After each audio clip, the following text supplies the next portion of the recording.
Police headquarters calling all cars. Attention all cars. Be on the lookout for a gray sedan. License number unknown. Make unknown. Believed to be a 7-passenger car. Wanted in connection with the robbery of the Third National Bank. That's all.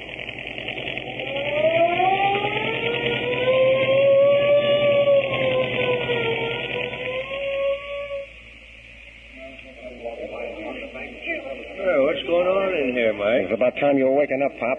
A mob in a gray sedan just cleaned out the place. Yeah, I heard all the fuzz a ways down the street, and I come hot-footing it up here as fast as I could. Anything I can do? Oh, the lieutenant's handling it. Good thing they're retiring you next month, Pop. You're getting so slow you can't even give out a parking ticket. Don't kid yourself, son. There's plenty of life left in these dogs, even if they do bark at times.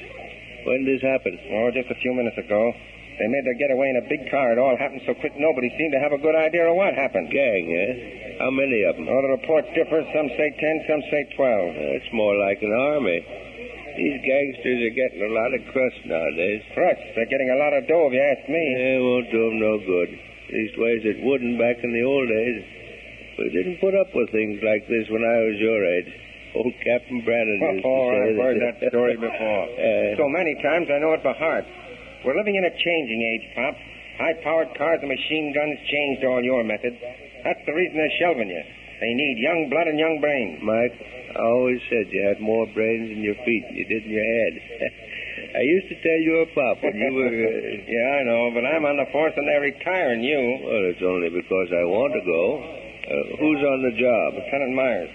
Another young punk, eh? Oh, according to you. Where is he? In the office of the president over there. Yeah, guess I'll mosey in and give things a once-over. Okay, but if he throws you out, don't blame me. Don't worry, son. Notice how Pop burned up when I kidded him about his retirement? Yeah. After spending all his life on the force, Pop would rather die than retire. Look at him go, barging into that door like he owned the place.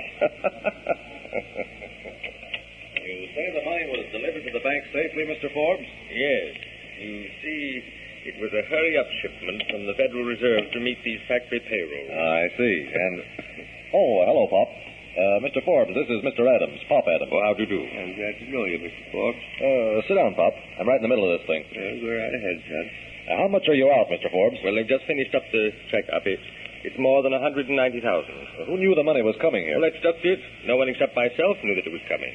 I was the only one who knew that that money would arrive here at exactly 5 minutes after 12. What transaction did you make with the Federal Reserve? Well, I made the requisition for the money over my private phone about 10 o'clock this morning. 10 o'clock, and they lifted it at 12:05? That mob made fast time. Yes, it's unbelievable. I can't understand how the information leaked out. Why, I even took the precaution of sending my own son for the money in my car. Oh, you sent your son? Well, yes, but William, that's my son, didn't have any idea of what he was going after. I led him to believe that I was sending him after some non-negotiable securities. Well, it's strange that no attempt was made to take the money while it was in his possession. Yes, it is. You tell me, as nearly as you can, just what happened? Well, yes. I was just coming out of my office when I noticed what appeared to be a rather unusually large number of customers scattered about the lobby. Suddenly, one of the men cried out, "This is a stick-up. Don't anybody reach for the alarm." Old Taylor, that's our watchman, came running around the corner with his gun in his hand, and one of them shot him. Oh, Grant Taylor? Oh, he's a good friend of mine. How is he? We don't know yet, Pop. You say the whole transaction was made over your private phone? Yes. Was there anyone else in your office at the time? Let's see. I can't remember whether Miss Hughes was in at that time or not. No, I'm sure she wasn't. She was out doing some shopping. It was almost lunch hour, you know. Miss Hughes is your... My secretary, yes. I see. Well, it's clearly an inside job. Someone inside this bank knew about the money transfer, knew all about it. What's more, they had a gang standing by in readiness for a break like this. But it's unthinkable. You've been robbed. That's evidence enough for you. But I was the only one to know about the money. Well, it's evident that someone else knew about it. That is, unless you had the money stolen yourself. This is hardly time for jesting, Lieutenant. Was your son in the bank when the raid took place? I don't know. Was Miss Hughes? Well, I think so. Yes, I'm sure of it. Yes, Miss Hughes was here. I remember distinctly one of the thugs forcing his way into my private office with a gun in his hand. Miss Hughes had just returned from lunch. Oh, I thought you said it was a shopping tour. Oh, it was. I presume she had lunch at the same time. Yeah. Did Miss Hughes see the bandit? Yes, there was quite a scene. As he entered the office, Miss Hughes hit him. Hit him? Yes, with an inkwell. Rather brave young lady, wasn't she? Could I see her? Well, there's no reason for that, Pop. Time is valuable right now. Where is your son, Mr. Forbes? Wait a minute. The girl may know something. She won't know any more than the rest of these people. Seems like everyone was standing around here like a wax image, and the place is thick with alarms. Besides, I'm busy. Well, then you won't mind if I talk to her, huh? No. Okay.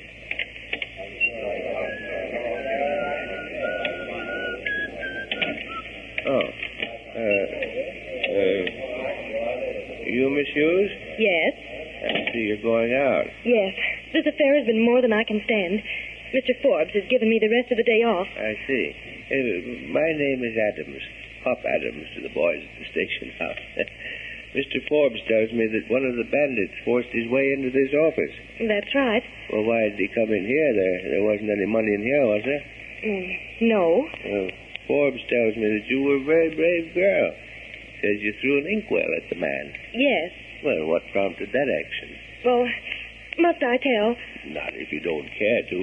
Well, I don't mind telling you, but I don't want it in the newspapers. Very well. Why'd you hit him? Because he kissed me. Well, I can't say that I blame him. Where did you hit him? Why, I don't know. On his chest, I think. Yeah, then he must have gotten ink on his shirt, huh? Why, I didn't notice. Well, it'll serve as identification if we can get him. Mr. Forbes says that you'd been out shopping. Where were you? In Blottel's. Oh. But do you always do your shopping in a man's store? No, I was buying something for my brother. Lucky fella. What'd you buy him? Really, Mr. Adams, I can't see the sense in all of this. I'm tired. I've had more than I can stand. I'm going home. Well, I'm sure we have no objection to that, but I would like to know what you bought for your brother. Well, if you must know, I bought him a shirt. A shirt? Well, now, that's funny. You know, if I wasn't a sensible cop, I'd figure that maybe you had this thing all arranged. That your brother led this gang, and you bought him a shirt to take place of the one you were going to smear up with that inkwell. Oh, you can think what you please. Only, would it make any difference if I told you that my brother is working in a lumber camp about 2,000 miles from here? Well, I guess even a dumb cop like me'd have to admit that it would. Just one more question. Did you get a good look at the man? Yes, and I've already given the other officer a full description. Now I'm going home. Any objections? None at all. Very well. Good afternoon, Mr. Adams. Good afternoon, Miss Hughes. Hello. Oh, operator, this is important. Call Lieutenant Myers and tell him that Pop Adams is following Miss Hughes home to see that she isn't harmed. You got it? Good.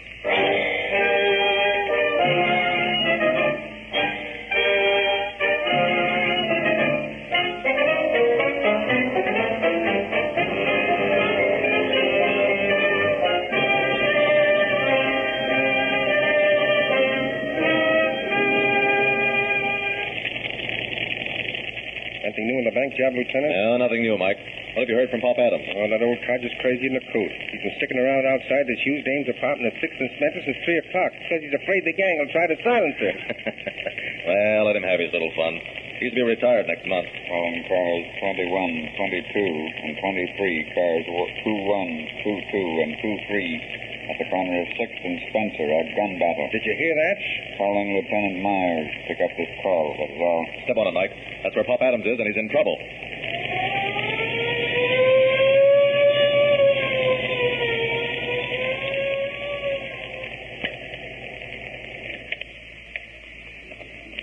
No sign of him around here, Lieutenant. Yeah, let's ask one of these people. Right. Hey, you. Yes, sir? See any of a cop around here? No, sir. Anybody else see him? No, sir. We all heard the shots and the woman scream, but we were too late to see what happened. My wife says the car went down that way. Come on, Mike. That poor old man. He shouldn't have. Look. Where? Over there. Blood. But here's a cap, too. It's Pop's cap. Looks like they plugged him and took him for a ride. Oh, there's something else in the road further down there. It's a coat sleeve. And there's the rest of his coat on ahead. Come on, Lieutenant. Pop's trying to leave us a trail. We've got to find it and follow it.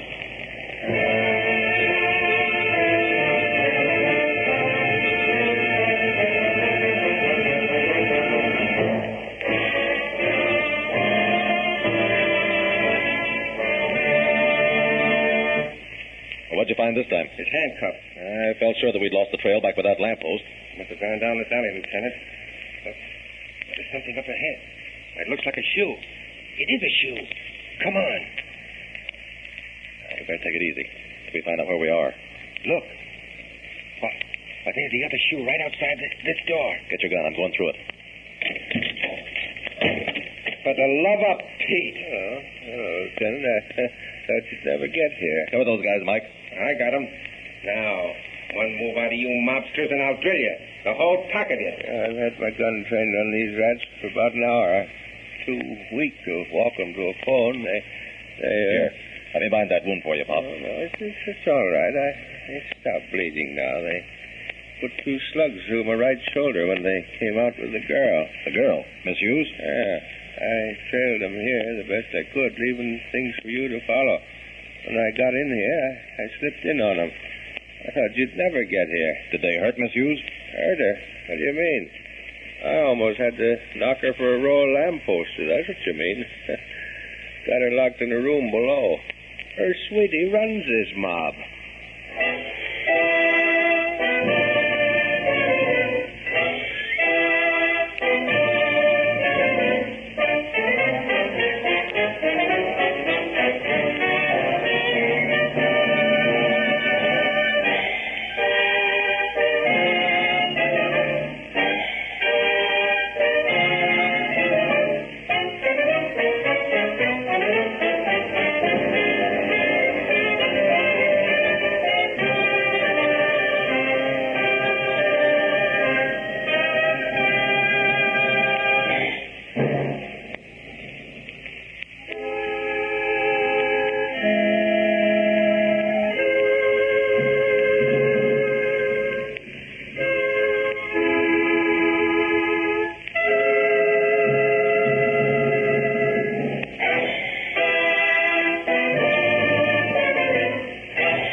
Police headquarters. Just a second, please. Inspector Kinney. This is Professor Temple at Bloomfield University. Yes? Could you come out here immediately to confer with Professor Richards and myself on a matter of the greatest importance? Certainly. What seems to be wrong? Well, it's a matter that I would rather not discuss over the telephone. Very well, then. I'll be there in 15 minutes. Thank you, Inspector. Yes, Inspector. I'm leaving for Bloomfield University on an investigation. Have Adams take over the desk. Very good, sir.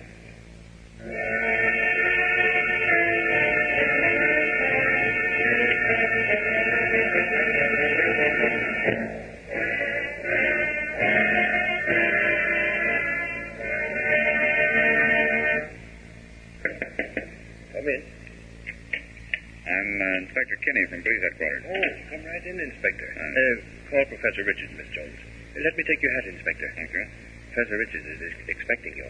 She'll be right in. Oh, Professor Richards is a woman? Yes. You followed her work? Only now and then in the magazine. Then perhaps you don't know that she's considered one of the greatest brain specialists alive. Oh, indeed. Yes, she was recently awarded... Oh, there you are. Professor Richards, Inspector Kinney. How do you do, Inspector? How do you do? Professor Temple has told you... I've told him nothing, Martha. I thought it would be best to wait until you arrived, then we could cover the story together. Very well. Let us be seated. Okay.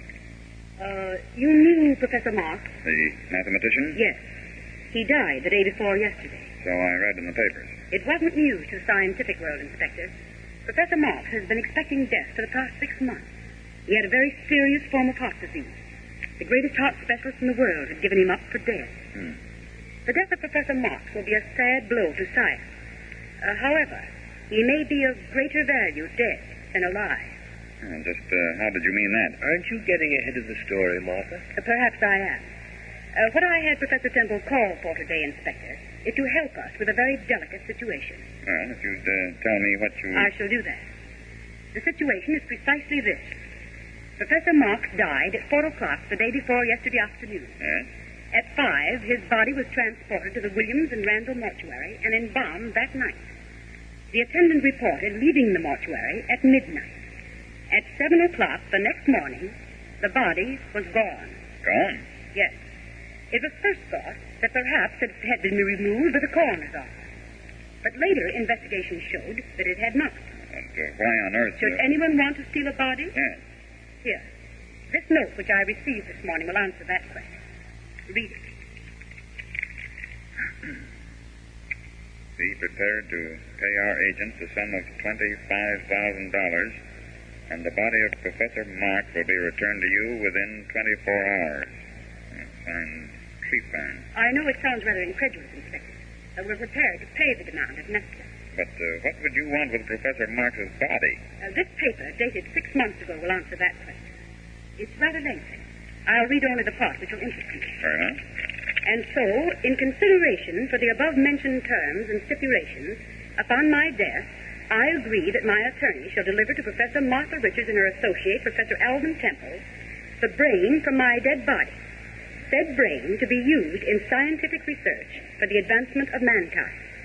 Signed, Professor Adolph Marks. There's the document, duly signed and sealed. And the price? The price for Professor Marks' brain was $50,000 to be paid by us to his niece. I see. You undoubtedly held Professor Marks's brain to be of high value. Yes. May I ask what you intended doing with it? Professor Marks was one of the most brilliant men of the age. His mind was regarded as the most highly developed of any man in the human race. It is only natural that we, that is, Professor Temple and myself, should be interested in securing the brain for examination. I see. So, the matter was arranged before the proper authorities, and all we had to do was wait for Professor Marks' death, which was inevitable. As an added precaution, Professor Temple suggested that we insure the brain against damage. Insure it? Yes. You see, Professor Marks traveled a great deal, in spite of his heart illness. We were afraid that he might die in a collision or in some accidental manner, which would damage the delicate brain cells. I see. We accordingly insured the brain with the Acme Company for $100,000. Well, why such a large amount, Professor Richards? So that we might cover the original $50,000 we had agreed to pay and $50,000 for the damage to our plant. Oh, do you have any idea who this person who signs his name Treefine is? Not the slightest. Do you, Professor Temple? No. How many persons besides yourself knew what you were intending to do? Very few. We were successful in keeping the details of the transaction out of the newspapers. As it was, one reporter discovered the story, and we had some difficulty in persuading him not to print it. That's an interesting point. Who is the reporter? He's Bird Adams, the columnist. How much did he know? Unfortunately, he knew everything.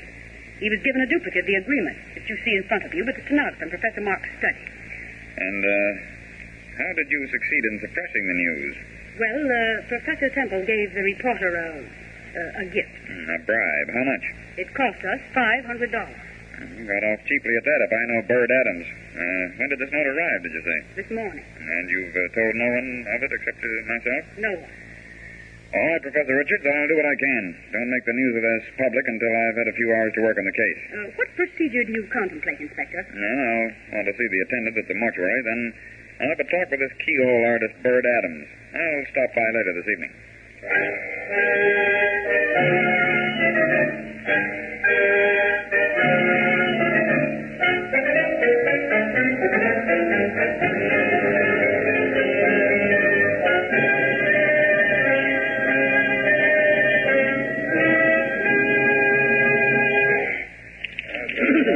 Hello, Inspector. Take it down the field, yeah. Where's Bird Adams? Over at his desk, dishing out the latest scandal. Go on to see him a minute. Yeah, sure. Go on over. Good boy. Hello, Adams. Well, if this is my old friend, Inspector Kinney. Here, have a chair, Inspector. Light up a cigar. Tell me, what's new? Not so fast, Adams. Oh, you mean he didn't come here with news? And only 30 minutes to headline? Oh, come on, Inspector. Be a right guy. Give me some news. You know, keyhole dirt, hot off the press. I don't go in for your kind of news, Adams. Where can we talk a few minutes? Right here. I mean in private. Oh, well, step right in here. I mean, the old man's out. What's on your mind, Kenny? I've got some news for you, but it's going to cost you. Sure, if it's good stuff. Nobody ever called Bird Adams a cheapskate. I pay for my dirt. Buy it by the ton. Yeah, I know. What's the dope? Professor Marks is dead. Old stuff. I scooped the town on it the day before yesterday. Last night, his body was stolen from a mortuary downtown. What? For the love of Mike, this is hot news. Wait till I rush off a lead on it. No, not so fast. The news will keep. There's not another paper in the country within a mile of it. So much the better. You don't print the news until you hear my price. What is your price, Kenny? I want to know what you had to do with the removal of the body. Oh, so you've been talking with Professor Richards, eh? You guessed it. Well, your answer? Nothing. I didn't know nothing about it until you told me right now. But you were the only one who knew of the deal Professor Richards and Professor Temple made for the brain. I know it, but I didn't have anything to do with the disappearance. Where'd I keep a dead body? What did I do with it? Knowing how badly the professors wanted it, you'd try to blackmail them for $25,000. Hooey, they wouldn't pay it. Yes, they would, and if I don't recover it, they'll do just that. No kidding? That's giving it to you straight, kid. They even went as far as insuring it for $100,000. Well, then, here's the straight dope, Inspector. I don't know anything about it. Not a thing. So if you've any other leads, don't waste any time on me. The only thing I'm asking you is to let me run the story. You forget the $500 Professor Temple gave you to kill the story of the deal. Well, I didn't run it, did I? I won't say anything about it now if you'll only just let me... Say, Inspector. Don't you have to keep a body on ice or something? What are you getting at, Adams? Just this. You let me run that story, and here's what I do for you. I'll take the whole thing and lay it out on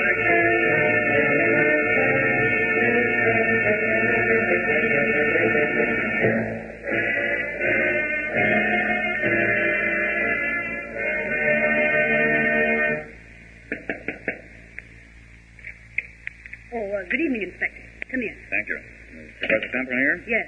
He's downstairs in the laboratory. Would you ask him up, please? Certainly. This bell is connected downstairs. Fine. You certainly have a nice home here. I'm sorry I was too late to catch you at the university. That's quite all right. You do much experimenting here? Very little. You see, we're not well enough equipped. I was wondering. You wanted to see me, Martha? Oh, Inspector Kinney's with you. Any news? A little. I went to the mortuary. I saw an old fellow who was supposed to be an all-night attendant. He told me a rather odd story. Indeed? Yes, he said that after the morgue attendant left around midnight, that he was patrolling one of the corridors when the lights went out for a minute. He said that while he was wandering around looking for the fuse, he felt a pinprick in his arm. And then a few minutes later, the lights went on. How long were they off? Only a few minutes. Later, he got very sleepy and dozed off. That pinprick, he felt, was undoubtedly a shot in the arm of some drug, and the body was stolen during the time he was asleep. But who could have done a thing like that? Someone with a knowledge of drugs. What's that noise? Sounds like someone in the basement. Quick, Martha, you go down there. Don't either one of you move until that door opens. Say, what are you... I said don't move until that door opens. Well, Inspector, we had it doped out right. The old guy's down there. Hey, look out. Hey, wait. There. Try to run past me, will you? Good boy, Adams. I'm sorry, Professor Richards. You're under arrest for fraud. Just what do you mean? Oh, don't you act so innocent. Before Inspector Kenny got you to call Temple out of the basement, I slipped down and I find a nice big refrigerator down there with the body of Professor Marks in it. You can't do a thing to us. Oh, that's where you're mistaken. You thought you could fool everybody with that note. You thought you could make us believe that somebody was holding Professor Marks's body for ransom. That was a little bit too far-fetched. Right you are, Inspector. Besides, I got to looking around. I found out that you couldn't possibly have paid $50,000 for the brain as called for in your agreement. You don't have the money. What's more, the university is up to its neck in debt, and the bank is threatening to foreclose.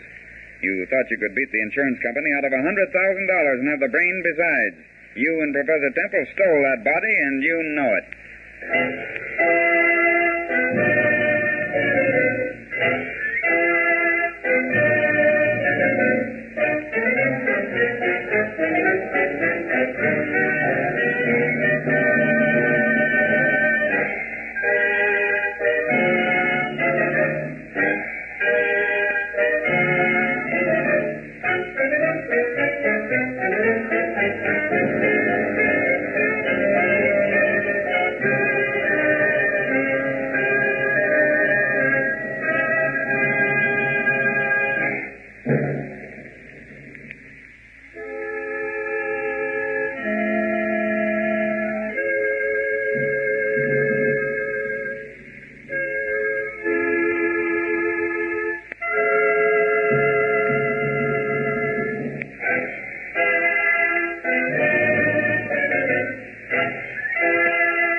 Police headquarters calling all cars. Attention all cars. Broadcast number 56. Be on the lookout for a light blue roadster. Make unknown. License unknown. Believed to have been used in a murder a few minutes ago. That's all.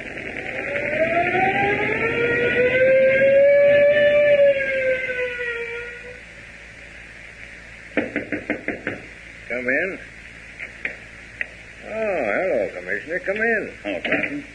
I'd find you at home. Yeah, what brings you out this late at night, Commissioner? One of the boys from the homicide detail caught me just as I arrived at home. Had a murder case early this evening. Yeah, I heard the call go out over the radio. Yeah? Thanks. Have the boys made an arrest on the call yet? They took someone into custody just a few minutes ago. Good. I hope they hang it on the rat. Well, that's what I wanted to come over and see you about, Captain. What's on your mind, Commissioner? Ed, you've been one of my best friends for years, ever since we started pounding pavement together. During the years... What's on your mind, Frank? Just this. Young Tommy Evans was killed tonight. Tommy? Yeah. He was killed just outside the Paradise Club on Grand Avenue. He was killed by a man in a blue roadster. What are you getting at, Frank? Patrolman Kelly saw the whole thing. He said Tommy Evans came out of the club and started to call a taxi. Some fellow had been parked across the street in a blue roadster. As Evans came out, the fellow got out of his car and killed Evans with a .38 automatic. Well? Patrolman Kelly says he saw the fellow quite clearly. That is, he saw how he was dressed. Said the murderer was wearing a light gray topcoat, a black derby, a bright red scarf. That's a lie. Take it easy, Ed. You're intimating that my son Pat killed Tommy Evans. He was arrested just a few minutes ago. It's a lie. He didn't do it. He admits fighting with Tommy Evans. Sure, he fought with him. He'll admit that. Just like headstrong kids always fight. Over some girl that isn't worth a dime. But he didn't kill Tommy Evans. Yeah, of course, the state will have to prove that he did. But the state has a lot on its side. Here, look at this. Gun? Yeah. You know whose it is? Yes. Belongs to my son, Pat. It was found at the scene of the crime. It was? Who found it? Patrolman Kelly.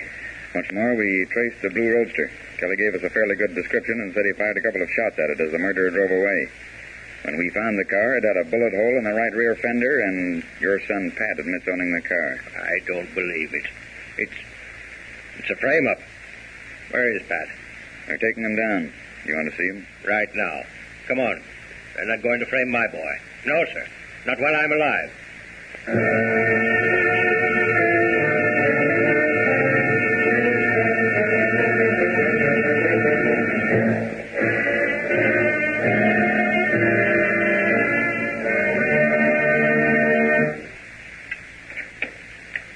Evening, Captain. They've just arrested Pat for murder. Oh, yes, sir. I know, sir. And have they brought him in yet? He's being booked now, sir. Bring him in right away. Yes, sir. Now, don't take it so hard. After all, if he is innocent, he'll be able to prove it. If he is innocent, you talk like you believed him guilty. You'll have to face the facts, Ed. It looks bad for him. We'll face the facts, all right. We'll dig up all the facts. And we won't stop until we find out who's trying to frame my son. Come in.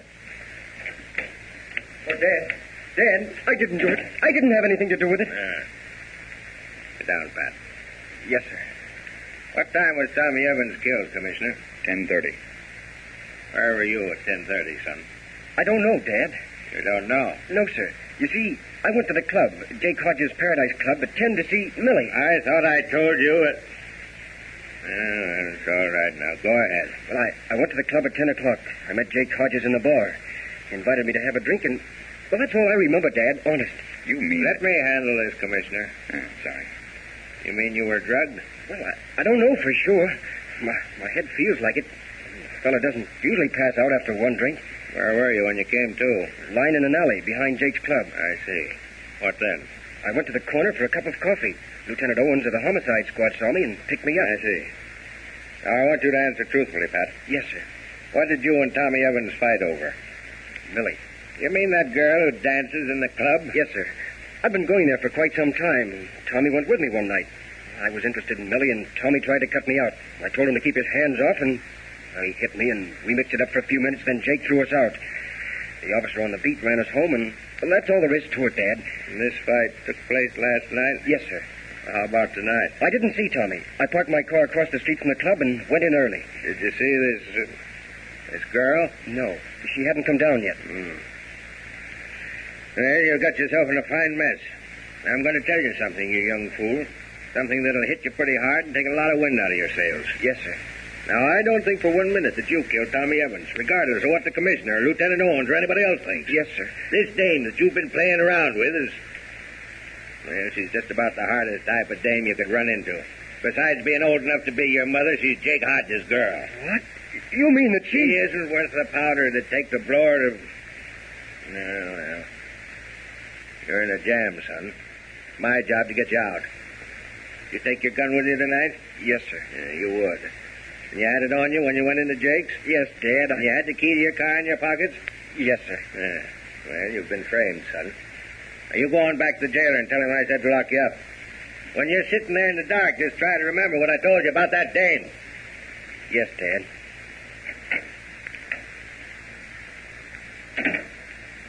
You coming with me, Frank? Yes, Ed. I've been with you for 20 years. It's too late to stop now, I guess.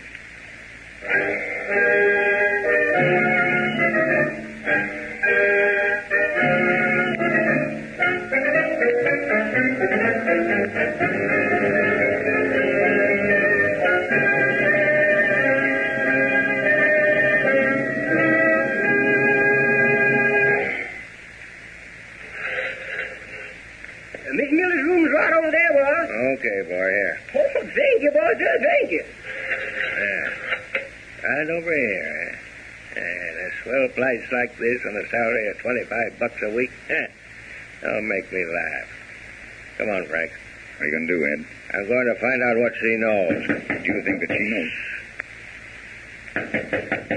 Who is it? Telegram, ma'am. Just a minute. Oh. Don't get upset, young lady. Get us out of that door. Not so fast, Millie. We're coming in. Ah, you bulls make me sick. Yeah, I don't doubt it, Millie. Get back out of the way. Hey, you can't manhandle me that way, you dumb copper. Just because your son's in a jam. Oh? So you let the cat out of the bag, eh? How'd you know Pat was in trouble? The news isn't out yet? Well, I had a phone call. Yeah? Who called you? Jake? Say, you leave Jake out of this. You'll get me fired. Don't make me laugh. Sit down. Say, you can't talk to me that Sit way. down. Yeah. What time did you go to the club tonight? About 10. Did you see Pat? No. Did you see young Tommy Evans? No. You like to make Jake Hodges jealous, don't you? What's it to you? You like to keep him running after you so you'll pay your rent and buy your clothes, don't you? Get out of here, you flatfoot. Yeah, we're going now. Come on, Frank. We're finished here? Sure. All I wanted to do is to make sure that she knew all about what was going on. Come on, we got some work to do.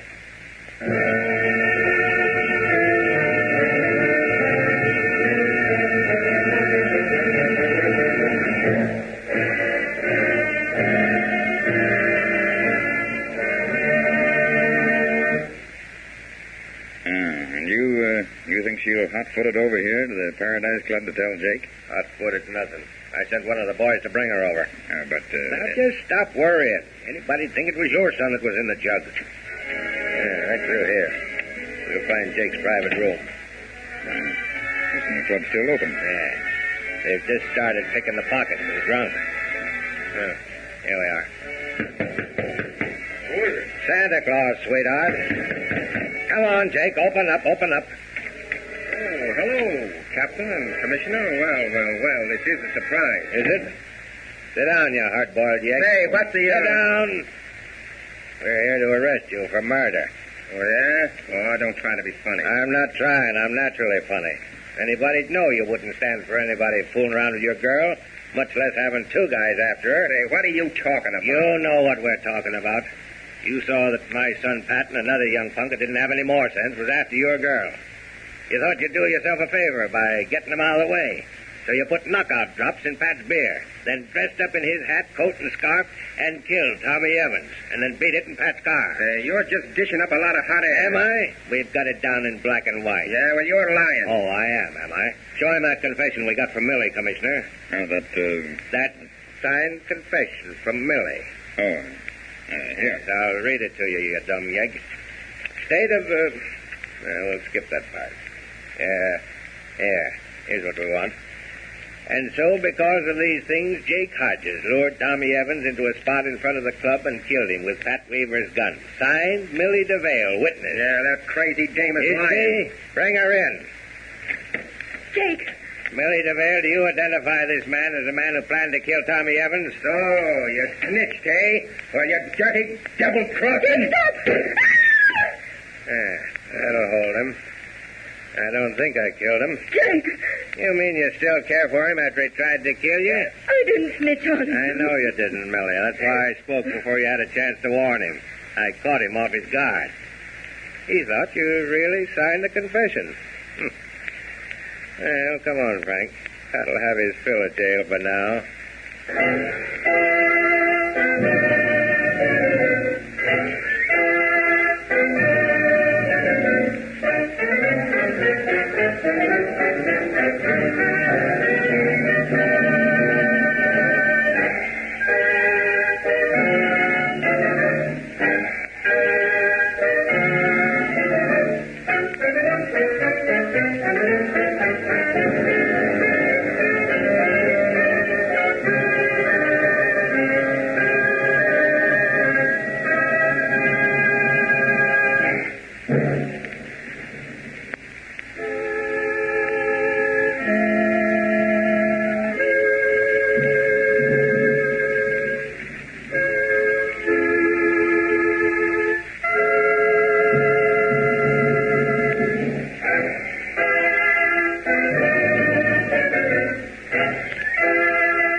Police headquarters.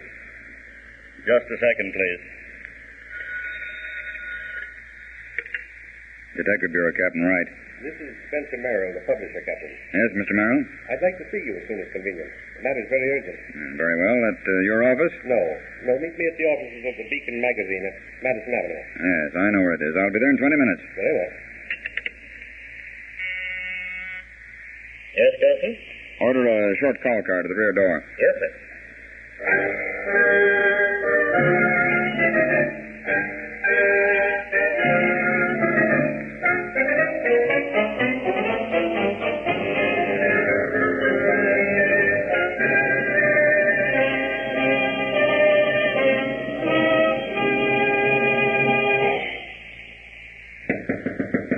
Come in.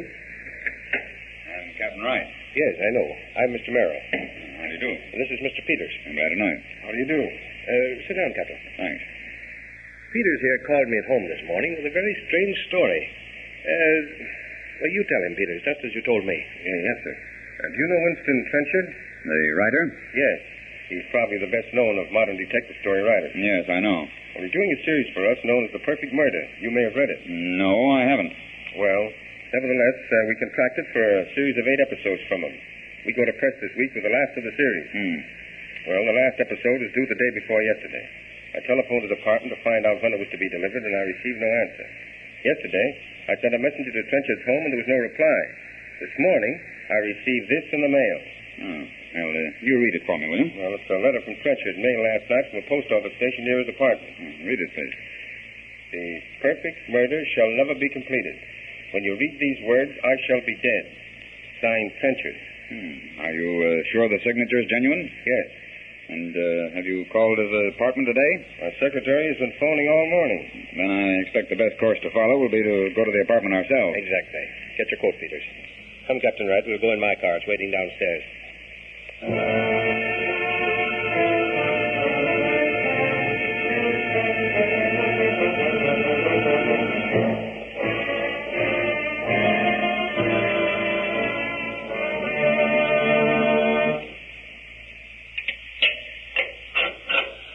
Trenchard's apartment is just down this corridor here. You're acquainted with him, Mr. Merrill? Naturally. Mr. Trenchard is unmarried? Yes, he was married once years ago, I believe. Here. It's this door. Well, there doesn't seem to be anyone stirring about inside. Knock again. Try the door. The door seems to be locked from the inside. I expect we'd better force it. Yes, I'll lend you a hand.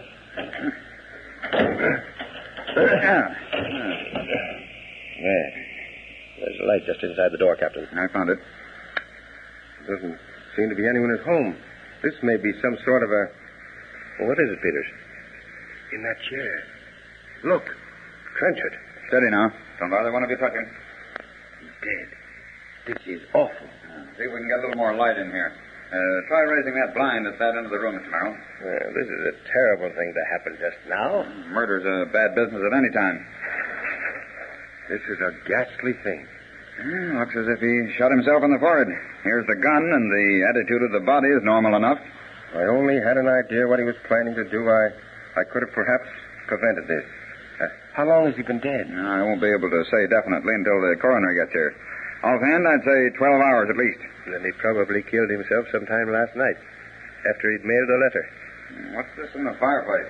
It looks like a burned manuscript. Now, careful there. We'd better leave that for the men from the Identification Bureau. All right. I just wanted to make sure it was a manuscript. It's the one we've been waiting for, too, Mr. Merrill. The last episode of The Perfect Murder? Yes, sir. Well, that places us in a fine predicament. Can you get a ghostwriter on it in time for press? I'm afraid not, sir. Well, then do it yourself. Yes, sir. Isn't it the usual thing for a writer to make a carbon copy of his material? Yes. Then before we get all excited about it, I'd suggest that we look around for the carbon copy.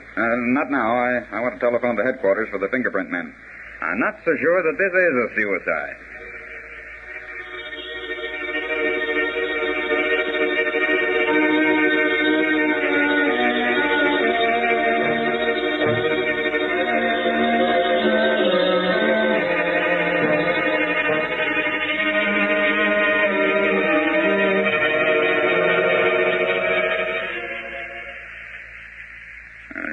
Finished, Evans? Yes, Captain. Everything's clean as a whistle. Found the ejected shell, and it looks like it's the one that did the dirty work. Ballistics will call you just as soon as they finish. All right, Evans. Well, what about the carbon copy of the story, Captain Wright? Our men found nothing. Just as I thought. Trenchard must have gone crazy, burning the manuscript and then shooting himself that way. Well, you'd better get busy, Peters. That story must appear in our next issue. I'll do my best, Mr. Merrill. If you'll wait just a minute, I'll see what I can do about it. There must be a copy of that story somewhere. There were approximately 30 pages found burned, one complete episode. There must be another copy. Well, then where can it be? Well, that's a very difficult question just now, Mr. Merrill. If you and Mr. Peters will return to your offices, I'll see what I can do in the meantime. If anything new turns up, I'll call you at once. Very well. Do what you can, Captain Wright. I'll appreciate it. Our magazine must have the final episode of that story by midnight tonight. I'll do my best. Good night, gentlemen. Good night, sir. All right, Evans. Bring the girl in. Yes, sir. Come in, then. Have a seat, please, Miss Saunders. Thank you. You were Mr. Trenchard's secretary, I believe.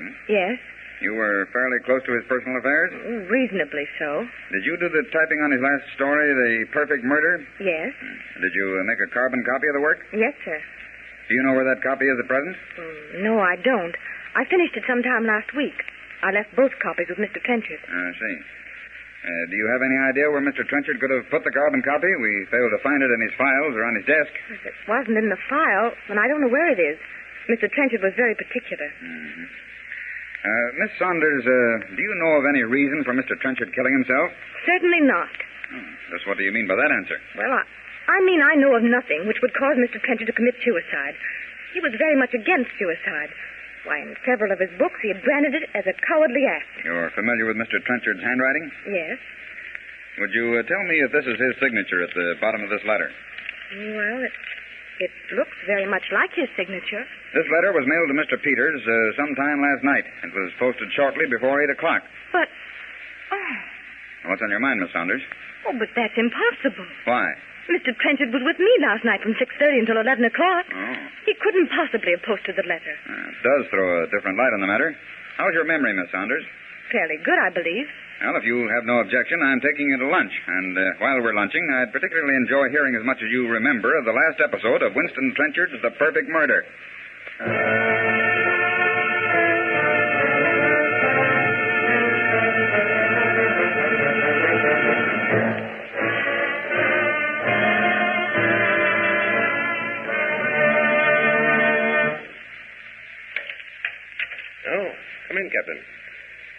expected to hear from you last night. I'm sorry I disappointed you, Mr. Merrill. You know Miss Saunders. Yes, how do you do? I'm very well, thank you. You made out all right with the story? Yes, Peters finished it last night. I was reading the galley proofs as you came in. And I see I'm too late. I thought you'd enjoy receiving the original. The original? Yes. Oh, is Mr. Peters about? I believe so. Would you mind calling him? Why, yes. Ask Mr. Peters to step into my office, please. I've been doing a lot of work, Mr. Merrill. That's why I had no time to call you last night, as I promised. Work? Yes, and Miss Saunders here has been invaluable to me. You wanted to see me, Mr. Merrill? Oh, Captain Wright. How do you do? Come in, Mr. Peters. You know Miss Saunders? Why, certainly. I'm going to ask both of you gentlemen to sit down while I tell you how I found out that Winston Trenchard was not a suicide. Not a suicide? Exactly. Winston Trenchard was murdered. Murdered at his own suggestion. But this is incredulous. Nevertheless, it's true. Winston Trenchard was murdered by his own suggestion. But I'll ask Miss Saunders to read from a portion of the original manuscript. The killer turned for a last survey of the room. Then, stealthily, he closed and bolted all the windows from the inside. Next, he withdrew from his inside pocket a small portion of fishing cord and 2 pins. Kneeling beside the bolt on the door, he worked feverishly for a few minutes. Saunders, where did you find that manuscript? Don't interrupt, please, Peters. Go ahead, Miss Saunders. Within a few minutes, he had inserted the loose end of the string through the keyhole, and entering the hall, closed the door softly behind him. Pulling gently on the cord, he heard the bolt inside the room slip into place.